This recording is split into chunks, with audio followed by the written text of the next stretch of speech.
The most dangerous power on the planet? That is the nation of a superpower to make war. This is part 2 of a series that we're doing on war and the Constitution. As we discussed in part 1, it's important to understand what a war is. A war really is an armed conflict between nations. Anything less than that is not a war, and certainly anything that has that concept is indeed a war, no matter how we might label it or market it. Well, a Constitution puts constraints or parameters on the declaration of war.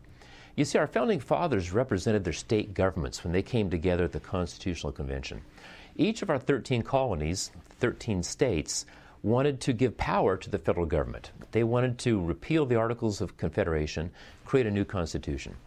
But none of these states wanted their new federal government to drag them into a war against their own desires. As a matter of fact, most of these states didn't want to get dragged into wars at all. A war was the last result.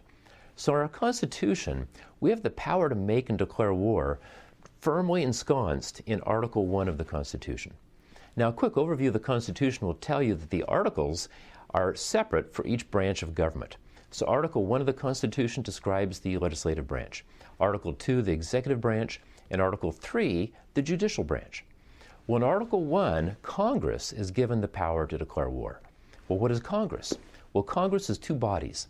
That is the House of Representatives and the U.S. Senate.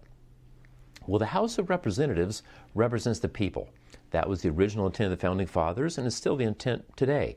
That's where the people's representation is the U.S. House of Representatives.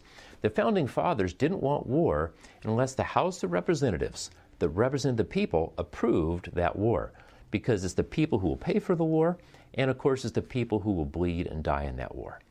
But the second body that needed to approve any declaration of war is the other half of Congress, and that is the United States Senate. And the Senate, in the early days of our republic, was designed not to represent the people because senators originally were not elected. Senators were appointed by their state governments. And so each state appointed 2 senators. And these states wanted that double protection. They didn't want to go to war unless Congress approved on behalf of the people, nor did they want to go to war unless the Senate approved it on behalf of the states. So no war would be declared if the people's representatives didn't agree and the states' representatives didn't agree.